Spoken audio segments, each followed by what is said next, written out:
At my son's wedding, no one pinned the father of the groom boutonniere on my chest. Instead, they handed me an orange paper wristband. Printed on it were the words, "Standing room, only no catering." I stood there inside a multi-million-dollar mansion in Newport, like someone who wasn't supposed to be there at all. My son leaned in close and whispered, "Dad, stand in the back, okay? It fits better there." In that moment, I understood a cold contradiction. I spent my whole life raising someone to step into the light, only to be pushed into the shadows myself. Before I go on, please subscribe to the channel, tap like, and leave a comment telling me where you're listening from. Now, let me tell you what happened right after that moment. I didn't ask why. At 72, I've learned how to understand the things people never say out loud. The paper wristband brushed against my skin every time I moved. So light it should have meant nothing, yet heavy enough to remind me I didn't belong here. I looked around the reception hall. Tailored suits, dresses without a single wrinkle, smiles practiced in front of mirrors. No one looked at me for more than a second.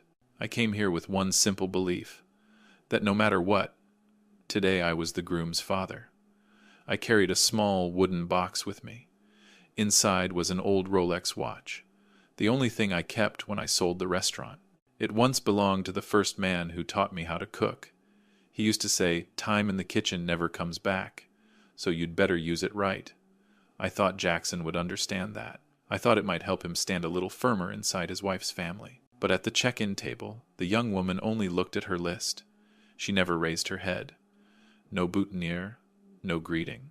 Just the orange paper wristband placed on my wrist, quick and efficient, like handing out parking tickets. I stood there for a few seconds, waiting for a mistake to be corrected. Nothing happened. Elena was standing behind me. She received the same wristband. I turned to her. She smiled, that familiar smile from when she was little. The one that says, "It's okay, Dad. I can take it." I said nothing. I just nodded as if everything were going exactly as planned. Jackson appeared a short while later. He wore a dark suit, perfectly fitted, expensive enough that I knew it wasn't cheap. He didn't hug me. He didn't ask if the trip was tiring. He leaned in close, his voice low enough that no one else could hear. He asked me to understand. He said his wife's family needed space for important people. He said standing in the back was still a good view. I looked at my son's face, a face I had watched for 32 years. From a red-faced newborn in a cramped rental apartment, to the man standing in front of me, now confident, built on distance. I didn't see cruelty. I saw embarrassment, covered up with reasonable explanations. I walked slowly toward the back of the hall. The music was softer there. The lights were dimmer. Everyone around me wore the same wristband. Servers passed by with trays of food. Their eyes slid over me the way you glance at a pillar in the room. I wasn't hungry. My throat just felt dry.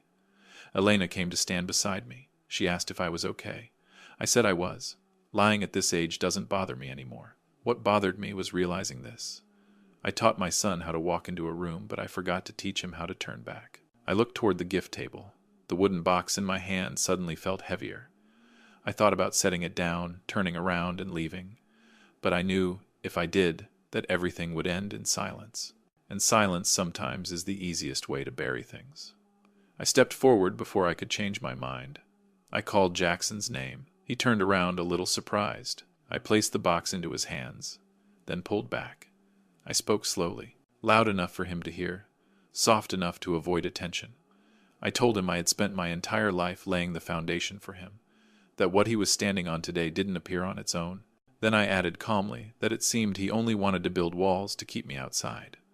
Jackson didn't answer right away. He glanced around as if afraid someone might hear. Then he said, "We would talk later." I nodded. I took the box back and slipped it into my jacket pocket. I wasn't angry. I just felt a door closing, quietly, but for good. The ceremony began. I stood in the back exactly where I'd been told to stand. When Jackson and Beatrice walked out, the entire hall rose. The applause came steady and long. I clapped too, not because I was happy, but because I didn't want to become the one thing that didn't fit. Beatrice passed by. Her eyes moved over me the way you look at an old object placed in the wrong corner, not annoyed, not curious, just unnecessary. I looked at Elena. She clapped more slowly, her eyes never leaving me. In that moment, I knew I wasn't completely alone. But I also understood something else, even more clearly. From today on, The blood bond I once believed was irreplaceable had begun to be measured by usefulness. The paper wristband was still there. I didn't take it off. I let it remind me that everything I do from now on will no longer be built on the hope of being acknowledged. It will be built on the truth I saw, right there at my own son's wedding. The ceremony moved on like a film where I was no longer the main character. When everyone shifted toward the dinner area, I stayed at the edge of the hall, the paper wristband damp with sweat. I didn't have a seat. I didn't look for one. Sometimes not pushing your way in lets you hear things more clearly. I listened to Jackson's speech. He talked about his rise, about people who had inspired him. He mentioned his father-in-law by full name, his tone respectful, calling him a model of success and stature. I stood behind a stone pillar a few dozen steps from the podium and realized my name didn't need to be forgotten. It had already been replaced. The music grew louder.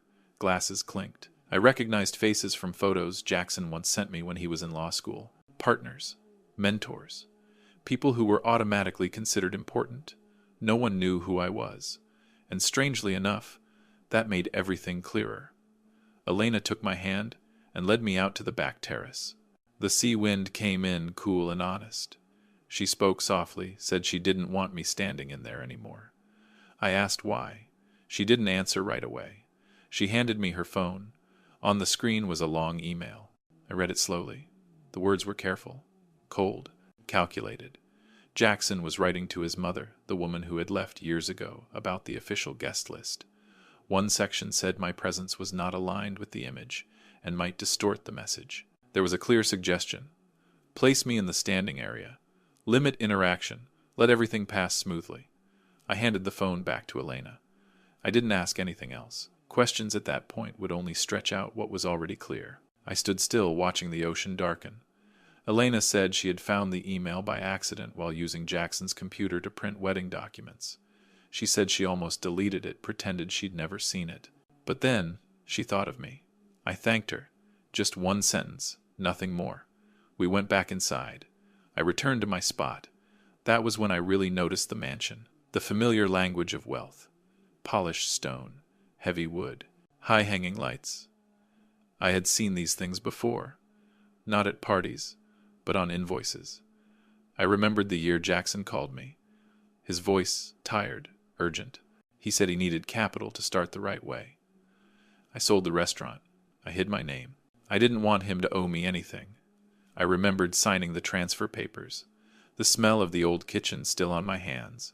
I thought that money would help him stand steady. I never imagined it would buy a place where I wouldn't have a chair. A man stood beside me. He wore the same orange wristband. He asked if I knew where the restroom was. I pointed the way. We didn't say anything else. People like us usually know when silence is enough. Jackson walked past. He avoided my eyes. Beatrice was beside him. Her long dress brushed the floor. Her steps were confident. She didn't turn around.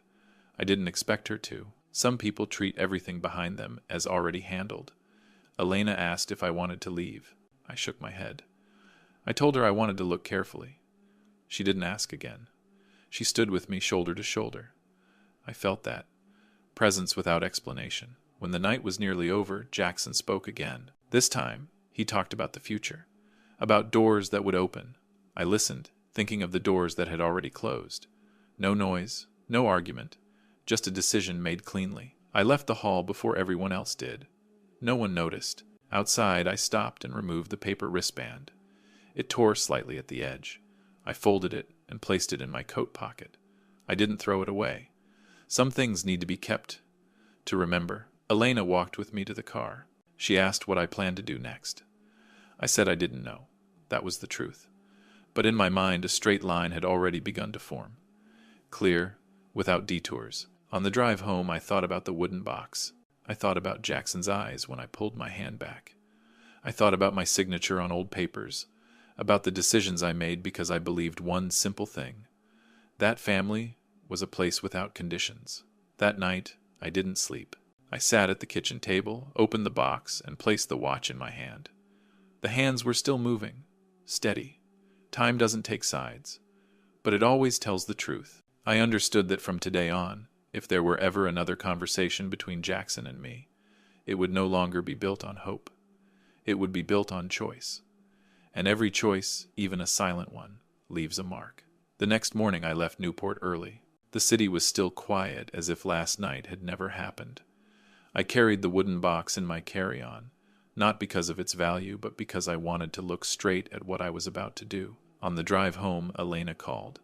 She asked if I was okay. I said I was. This time it wasn't a lie. That evening, just as I set the kettle on the stove, the doorbell rang. I wasn't surprised. Some things, once delayed long enough, know exactly when to knock. Jackson stood there, alone. No suit this time. His voice was lower. He didn't circle around it. He said he needed to talk. I opened the door. I didn't invite him in right away. I let him stand there for a few seconds, long enough for both of us to understand this was no longer a meeting between father and son as it used to be. Then I stepped aside. Jackson walked in, looked around the small apartment. He used to live here in high school. I saw something unfamiliar in his eyes, as if this place had become an address that no longer fit his new map. He asked about the watch.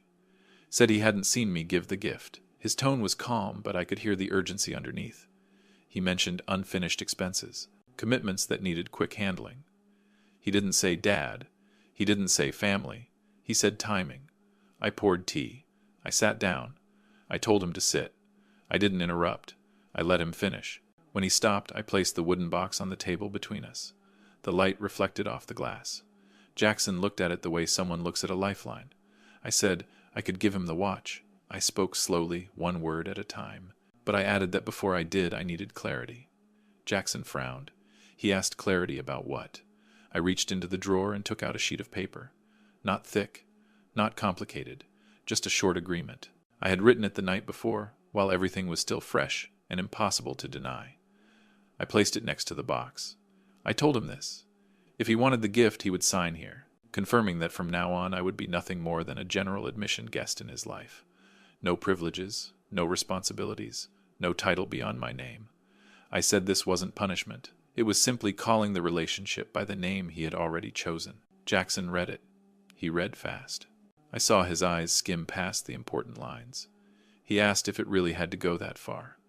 I didn't answer right away. I looked straight at him and said that at my age, I don't have time left to live inside vague arrangements. I need to know where I stand. He exhaled. Said it was just a formality. Said everything would be fine. I nodded. I said if it was only a formality, then signing wouldn't cost him anything. Jackson looked at the watch, then at the paper. I didn't rush him. I waited. I've waited my whole life for many things. A few more minutes didn't make me weaker. In the end, he signed. The pen stroke was firm. No hesitation. He didn't look at me. I folded the paper, slid it into an envelope. I pushed the box toward him. Jackson took it quickly, as if afraid I might change my mind. He stood up. He said thank you. This time the words sounded exactly like what they were. A transaction completed. Before he reached the door, I said one more thing. I said I hoped he would use the gift the right way. Not to buy another door, but to learn how to close the ones that were no longer needed. Jackson didn't answer. He left. The door closed. I stayed seated. No relief. No pain. Just an empty space placed where it belonged. I picked up my phone. Elena had already sent a message. She asked if I needed anything. I called her back. I said it was done. She was quiet for a few seconds. Then she asked if I was sure. I said I was. I said I had seen what I needed to see. A few days later, Elena came by. She brought a folder with her. She said that while cleaning out her old computer, she found a video recorded that night. When Jackson signed. When I placed the box on the table. When everything was said clearly. She asked if I wanted to keep it. I said yes. Not to use right away, but to remind myself that some boundaries once drawn should not be erased just because they feel familiar. That night I opened the envelope and read the agreement again. Jackson's signature sat at the bottom. Clear, undeniable. I didn't feel victorious. I didn't feel loss. I only felt a truth written in ink instead of being pushed into silence. I placed the envelope in the drawer. I turned off the light. In the dark I understood that what had just happened was not an ending. It was simply the point where things began to move in the direction they had chosen. And from here on, every next step would no longer rest on assumptions. It would rest on what was chosen and what was signed. A week passed without another call from Jackson. I didn't reach out. I spent my time clearing the apartment, letting go of things I no longer used. Once boundaries are set, reordering a space becomes easier. Elena stopped by every afternoon, helping me sort through old papers. We worked slowly. We didn't talk much. I didn't sell the watch. I didn't pawn it either the way Jackson had planned. I looked at it every morning, placing it on the kitchen table while making coffee. A reminder that some values should not be traded for temporary peace. I called an old friend from the neighborhood where I opened my first restaurant. We talked about a small auction, a fundraiser for the community center. No display, just the right place. Elena helped me prepare. She said we should keep everything simple. I agreed. We chose the common room, the one where I used to cook for neighbors during the holidays. The news spread faster than I expected. Not because of the watch, but because of the story behind it. I didn't tell the story. I only confirmed the time. On the day of the auction, I arrived early. I placed the watch in a small glass case under just enough light. I didn't stand next to it. I stood in the back. Familiar ground. Elena moved around, checking the list. She looked at me and nodded. I knew she was ready. The crowd wasn't large, but it was enough. Some faces I recognized, some I didn't. I heard whispered questions. I didn't interfere. When the time came, I stepped forward. I said a few short words about time, about how everyone chooses how to use it. I didn't mention the wedding. I didn't mention Jackson. Then I signaled Elena. She opened her phone and connected it to the screen. I looked out at the room and said that before we began, I wanted everyone to understand why this watch was here. I said it had once been used as a condition. I said I refused to accept that. The video started. I didn't look at the screen. I watched the reactions. There was murmuring, some frowns, some people turned to look at me. The clip was short, clear, Jackson signing, me placing the box on the table. No argument, no editing. When the video ended, the room fell silent. A kind of silence that explanations cannot fill. I added one more sentence. I said, this was not about shaming anyone. It was about transparency. I said I chose not to stay silent because silence is the fastest way for wrong things to become normal. I lowered my head and stepped back. The auction continued. The bids rose slowly but steadily. I didn't watch the amount. I watched Elena. She stood straight, calm. I knew she had made her choice a long time ago. When the gavel came down, the room applauded. Not loud. Enough. The news spread afterward. No need for my confirmation. Jackson's name appeared in conversations that weren't favorable. The image of the upright lawyer was questioned. I didn't follow it. Elena did. She didn't say much. Only that things had shifted. One afternoon, Elena told me she had messaged her brother. She said she wouldn't contact him anymore. Not out of resentment, but because she didn't want to stand in the middle of a relationship built on conditions. I nodded. I told her she had done the right thing. I received an email from an old acquaintance of Jackson's. Polite, asking if I wanted to talk privately. I deleted it. I didn't need to explain anything else. I had said enough. The money from the auction went straight into the community fund.